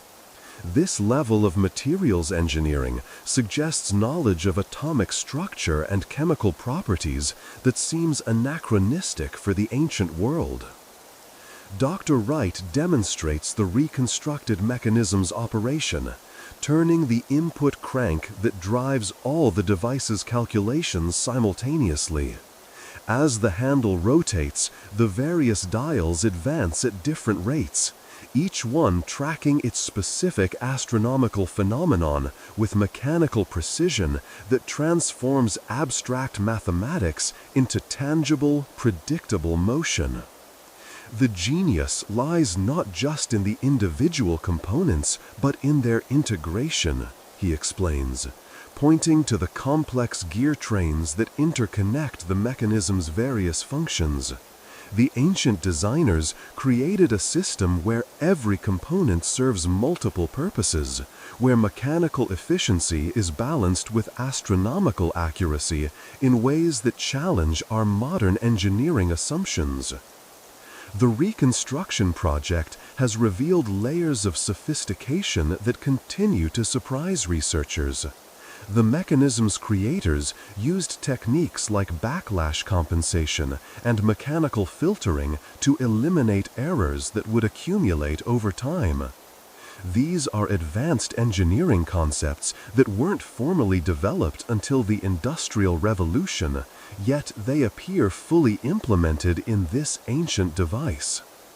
I examine the reconstructed eclipse prediction dial, marveling at the mechanical elegance that transforms the complex mathematics of lunar motion into simple rotational relationships. The Saros cycle, encoded in a 223-tooth gear wheel, drives a spiral dial that can predict eclipses decades in advance with accuracy that rivals modern astronomical software. The manufacturing challenges become apparent as Dr. Wright's team attempts to cut the mechanism's smallest gears, some of them with teeth so fine they require microscopic examination to verify their accuracy. The original craftsman achieved this precision without the benefit of magnification, working by feel and experience to create components that mesh smoothly despite tolerances measured in fractions of millimeters. We're using computer-controlled machines, precision measuring instruments, and metallurgical analysis techniques that didn't exist even 50 years ago, Dr. Wright observes. Yet we're struggling to match the quality of work done by ancient craftsmen using hand tools and oil lamps. It forces us to reconsider our assumptions about ancient capabilities. The reconstruction reveals evidence of modular design principles that suggest systematic engineering approaches. The mechanism appears to have been assembled from standardized subassemblies, each one tested and calibrated independently before integration into the complete device. This level of project management and quality control seems remarkably modern for an ancient artifact. I watch as the team calibrates the reconstructed mechanism against known astronomical data, adjusting gear ratios and mechanical relationships to match the precision of the original device. The process requires not just mechanical skill, but deep understanding of ancient astronomical theory, mathematical relationships that the mechanism's creators somehow encoded in bronze and wood. The planetary gear trains present particular challenges for modern reconstruction. Each planet requires its own mechanical pathway, calibrated to reproduce the complex retrograde loops that occur when Earth overtakes outer planets in their orbits. The ancient designers solved these problems through ingenious combinations of epicyclic gears and differential mechanisms that modern engineers find difficult to improve upon. Dr. Wright shows me computer simulations that model the mechanism's long-term accuracy, revealing how the device maintains precision over decades of operation despite the accumulation of small mechanical errors.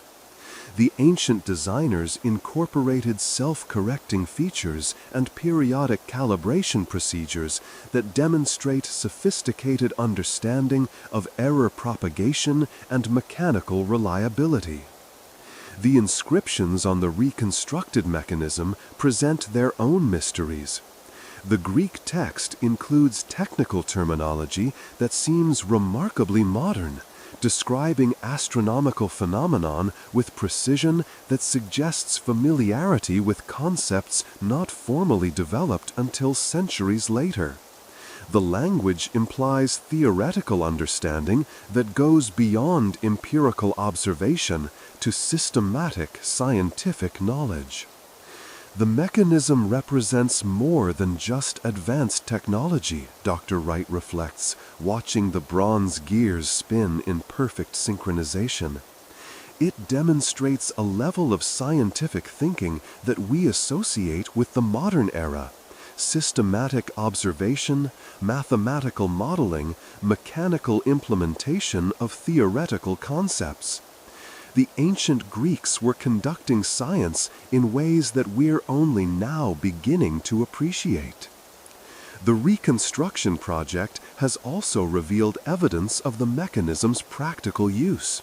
Wear patterns on the original gears suggest regular operation over extended periods, indicating that this was not a ceremonial object, but a working instrument consulted regularly for astronomical calculations. The device shows signs of maintenance and repair, evidence of a technological tradition that supported such sophisticated instruments.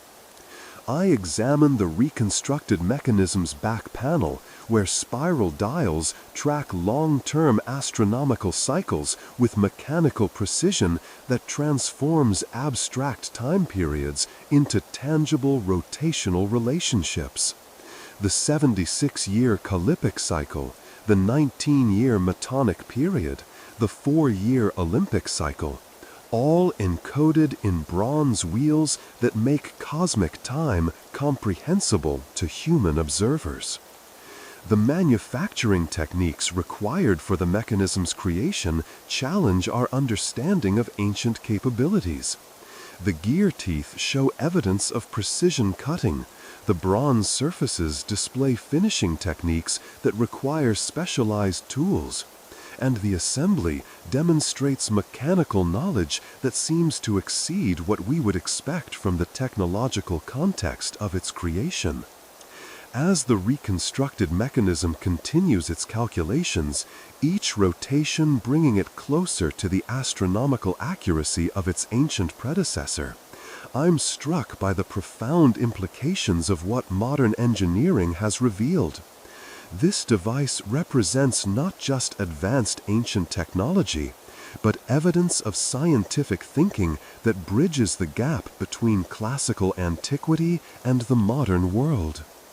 The bronze gears continue their eternal dance, mechanical poetry written in metal that captures the mathematical harmony ancient Greeks perceived in celestial motions, challenging us to reconsider everything we think we know of human achievement and the mysterious paths that knowledge follows through time. The timeline stretches before me like a vast chasm. 2,000 years of human history separating the creation of the Antikythera mechanism from the moment when European clockmakers would finally rediscover the principles encoded in its bronze gears. I stand in the medieval workshop of Giovanni Dondi, watching the master horologist struggle with mechanical problems that ancient Greeks had already solved with elegant precision centuries before his birth. The year is 1364, and Dondi labors over his astronomical clock, the astrarium, which represents the pinnacle of medieval mechanical engineering. His weathered hands adjust gear ratios with painstaking care, seeking to create a device that can track celestial motions with the accuracy demanded by both scientific inquiry and religious observance. Yet, for all his skill and dedication, his creation will not match the sophistication of the mechanism that lies forgotten beneath Mediterranean waters. The planets refuse to behave as perfect circles would demand, Dondi mutters, his frustration evident as he attempts to mechanize the complex motions of Mars and Jupiter. Their wandering paths require corrections that strain the limits of what bronze and iron can achieve. If only we possessed the mathematical insights of the ancients, who seemed to understand celestial mechanics with divine clarity. The irony is profound and heartbreaking. While Dondi struggles to reinvent principles of mechanical astronomy, the Antikythera mechanism rests in its underwater tomb, its differential gears and epicyclic trains offering solutions to the very problems that torment medieval engineers. The knowledge exists, perfectly preserved in bronze, but humanity has forgotten how to read its mechanical language. I examine Dondi's gear trains, noting their crude approximations compared to the elegant solutions encoded in the ancient device. Where the Antikythera mechanism uses sophisticated differential systems to account for orbital eccentricities, medieval clockmakers resort to complex combinations of wheels and levers that introduce errors and mechanical instability. The technology gap represents more than just lost knowledge. It reveals the fragility of human achievement and the ease with which sophisticated understanding can vanish from collective memory. The Roman Empire's decline, the destruction of the Library of Alexandria, the disruption of ancient trade networks, all contributed to the severing of technological traditions that had taken centuries to develop. Dr. Lucio Russo, a historian of ancient science, joins me in contemplating this temporal chasm. The Hellenistic period represented a peak of scientific achievement that wouldn't be equaled until the Renaissance, he explains, his voice heavy with the weight of lost possibilities. The Antikythera mechanism is not an anomaly, but a survivor, evidence of a technological tradition that was far more advanced than we previously imagined. The medieval period's mechanical achievements, impressive as they are, pale in comparison to what the ancient device reveals about earlier capabilities.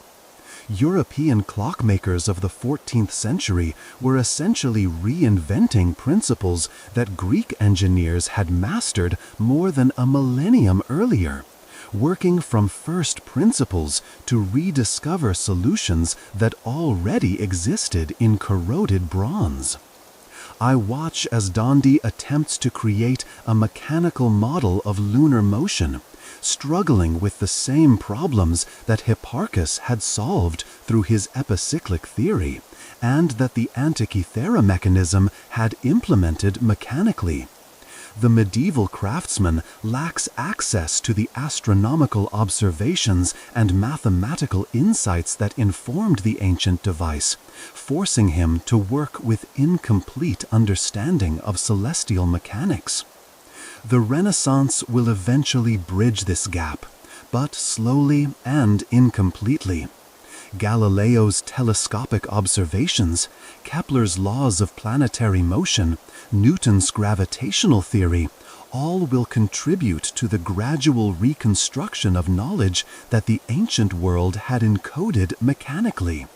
Yet even these achievements will not immediately lead to mechanical devices as sophisticated as the Antikythera mechanism. The first mechanical calculators won't appear until the 17th century, and they will be far simpler than the ancient device. Pascal's calculator, Leibniz's stepped reckoner, even Babbage's analytical engine, all represent steps toward the computational sophistication that the Antikythera mechanism achieved 2 millennia earlier through purely mechanical means. Dr. Russo shows me comparative analyses of ancient and medieval instruments, revealing the stark differences in sophistication and accuracy. The medieval astrolabe, impressive as it is, performs calculations that the Antikythera mechanism handled as minor subroutines, he observes. The ancient device was not just more advanced, it was operating on entirely different principles of mechanical computation. The printing press, when it finally arrives, will help preserve and disseminate knowledge in ways that might have prevented the loss of ancient technological traditions. But the damage has already been done. Centuries of accumulated understanding have vanished, forcing humanity to slowly reconstruct what it once knew with greater precision and elegance. I examine medieval manuscripts that preserve fragments of ancient astronomical knowledge, noting how much has been lost in translation and transmission.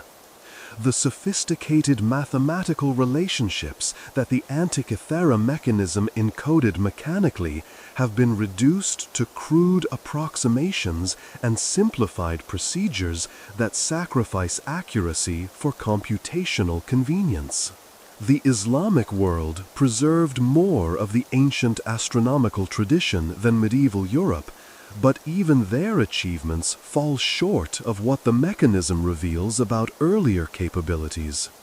Al-Zarqali's Toledan tables, al-Battani's refined astronomical constants, Ibn al-Shatir's planetary models all represent important advances, yet none approach the mechanical sophistication of the ancient Greek device. The technology gap extends beyond mere mechanical complexity to fundamental approaches to scientific problems. The Antikythera mechanism represents a tradition of empirical observation combined with mathematical modeling and mechanical implementation. A systematic approach to natural philosophy that wouldn't be fully reconstructed until the scientific revolution. Dr. Rousseau points to evidence of other lost technologies that suggest the Antikythera mechanism was not unique, but part of a broader tradition of sophisticated ancient engineering. We find references to automatic theaters, mechanical servants, even primitive robots in ancient texts, he explains. The mechanism may be the only survivor of a technological ecosystem that was far more advanced than we previously understood. The implications for our understanding of human progress are profound. The comfortable narrative of steady advancement from primitive to sophisticated crumbles when confronted with evidence of ancient achievements that exceed medieval capabilities. Progress is not linear, but cyclical, with peaks of achievement followed by valleys of forgetting and slow reconstruction. I watch as Dondi finally achieves a rough approximation of planetary motion in his astrarium, his face glowing with the satisfaction of hard-won achievement. He cannot know that his triumph represents not innovation, but rediscovery, that the principles he has struggled to understand were once encoded with greater elegance in bronze gears that rest forgotten beneath the waves. The medieval workshop falls silent as evening approaches, the master craftsman exhausted by his efforts to mechanize the cosmos.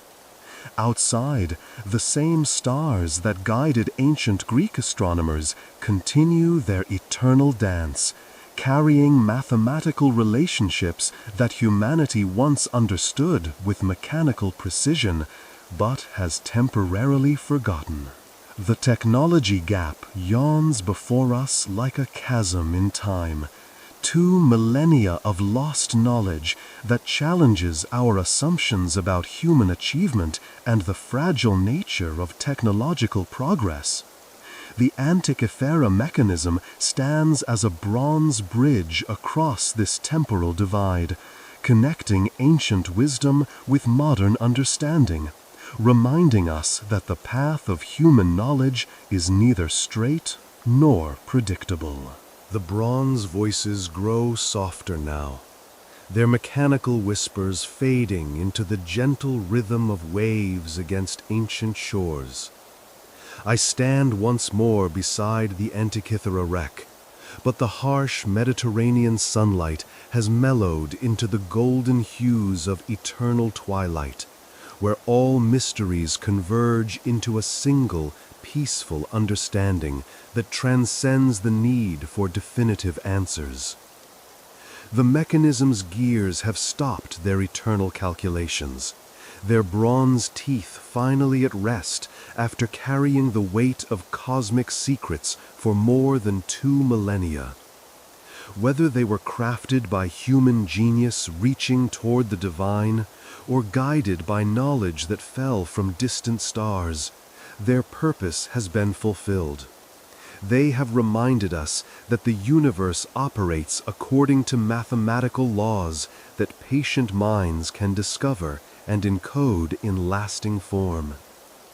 I feel the presence of all who have touched this mystery across the centuries, the unknown craftsmen who shaped bronze with impossible precision, Hipparchus calculating lunar cycles beneath starlit skies, the sponge divers whose weathered hands first pulled corroded metal from jealous depths, the scholars who spent lifetimes deciphering mechanical poetry written in gear ratios and differential equations.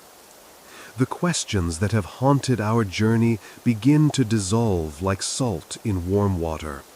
Does it matter whether the mechanism represents the pinnacle of human achievement or evidence of extraterrestrial contact?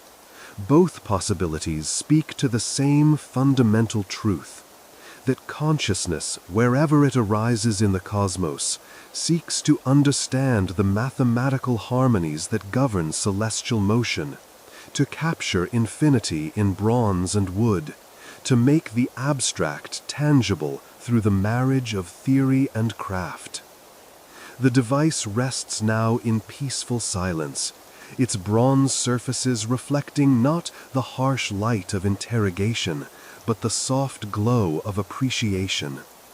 It has served as teacher and mystery, challenging our assumptions about technological progress, while demonstrating that genius can bloom in any age, that knowledge follows paths more complex than linear advancement from primitive to sophisticated.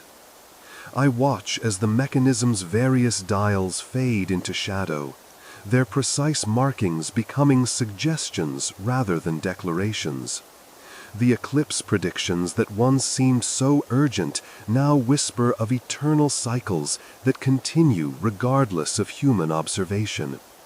The planetary positions that demanded mechanical precision now dance in approximation, their cosmic ballet more beautiful for being slightly out of focus. The bronze gears begin to merge with the gathering darkness, their individual teeth becoming part of a larger pattern that speaks not of mechanical function, but of the deeper harmonies that connect all things. The differential mechanisms that once seemed impossibly sophisticated now appear as natural as the orbital relationships they were designed to model, mechanical metaphors for the cosmic dance that governs all motion. The ancient craftsmen who created this marvel fade into the twilight alongside their creation, their names forgotten, but their achievement eternal. They have left us more than a device. They have left proof that human minds, working with patience and precision, can touch the infinite and bring it within reach of mortal understanding. The scholars who spent decades deciphering the mechanism's secrets join this peaceful assembly, their arguments about ancient capabilities and extraterrestrial intervention dissolving into shared wonder at the mystery they have collectively explored. Whether the knowledge came from human genius or cosmic visitors matters less than the fact that it existed, that it was preserved, that it continues to inspire new questions about our place in the universe. The Mediterranean grows calm as the last light fades from the western horizon, its waters no longer jealously guarding secrets, but peacefully cradling memories of all the civilizations that have risen and fallen along its shores. The mechanism sinks deeper into this liquid history, not lost, but transformed, becoming part of the everlasting story that connects ancient wisdom with modern understanding. The stars emerge one by one in the darkening sky, the same celestial markers that guided Polynesian navigators across impossible distances, that inspired Chinese astronomers to map the heavens, that provided the observational foundation for Greek mathematical astronomy. They shine down on our sleeping world with the patient light of eternity, carrying in their positions the same mathematical relationships that once spun in bronze gears beneath these waters. The cosmic cycles continue their eternal dance, the moon waxing and waning through phases that the mechanism once predicted with mechanical precision, the planets wandering their complex paths against the stellar background, the sun marking seasons and years with the reliability that makes all earthly life possible. These celestial rhythms need no bronze calculator to maintain their harmony, yet the human desire to understand and predict them speaks to something fundamental in our nature. The mechanism's legacy lives on not in its corroded bronze, but in the questions it has raised and the wonder it has inspired. It reminds us that the boundary between possible and impossible is more fluid than we imagine, that ancient minds were capable of achievements that challenge our assumptions about technological progress, that the universe reveals its secrets to any consciousness patient enough to observe and clever enough to encode those observations in lasting form. As the night deepens and the stars wheel overhead in their eternal patterns, I understand that the Antikythera mechanism has given us its greatest gift. Not answers, but better questions. Not certainty, but wonder. Not the end of mystery, but its transformation into something more beautiful and profound than simple explanation could provide. The bronze gears rest now in perfect stillness, their calculations complete, their message delivered across the centuries to minds ready to receive it. They have shown us that knowledge is not the possession of any single age or species, but the common heritage of all consciousness that seeks to understand the mathematical poetry written in the motions of celestial bodies. The waves lap gently against distant shores, carrying whispers of ancient wisdom and future discoveries, of bronze gears and silicon chips, of human genius and cosmic possibility. In their eternal rhythm, all technologies become one technology, all knowledge becomes one knowledge, all mystery becomes one mystery that connects us to the infinite dance of existence. Good night, fellow seeker of cosmic secrets. May your dreams carry echoes of bronze voices that have spoken across millennia. And may tomorrow find you rested in the gentle certainty that the universe, however mysterious, operates according to laws that patient minds can discover, encode, and preserve for future generations to wonder at and build upon. The mechanism sleeps now in the depths of time and water, its bronze dreams filled with the eternal music of the spheres, waiting for the next curious mind to discover that the greatest mysteries are not problems to be solved, but invitations to participate in the ongoing conversation between consciousness and cosmos that began with the first human who looked up at the stars and wondered how they moved. The bronze gears slow their ancient rotations, their mathematical whispers growing softer with each passing moment. The Antikythera mechanism settles into the peaceful depths of sleep, its cosmic calculations complete, its mysteries transformed into gentle lullabies that carry us toward rest. Feel your breathing synchronize with the eternal rhythm of celestial bodies, the moon's gentle pull on tidal waters, the slow rotation of planets in their distant orbits. The mechanism's bronze voice grows quieter now, its urgent questions about ancient technology dissolving into the soft certainty that knowledge, like starlight, travels across impossible distances to reach minds ready to receive it. The gear teeth that once meshed with mathematical precision now rest in perfect stillness. Hipparchus closes his astronomical journals. The ancient craftsmen set down their bronze working tools. Modern engineers power down their computers and CT scanners. All the voices that have spoken through our journey find their rest in the gathering darkness. The Mediterranean waters grow calm and warm, cradling the mechanism like a bronze child returning to sleep after sharing its deepest secrets.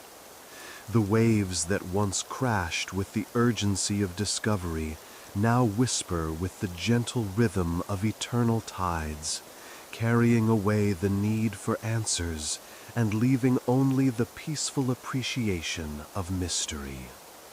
Let the bronze dreams wash over you, differential gears becoming ocean currents, eclipse predictions transforming into the soft shadows of closing eyelids, astronomical cycles merging with the natural rhythm of breath and heartbeat that connects all living things to the cosmic dance.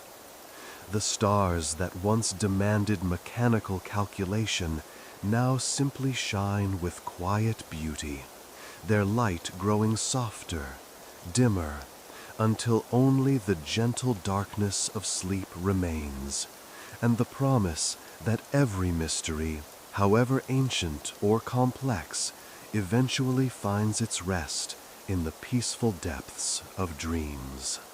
Sleep now, fellow explorer of impossible technologies.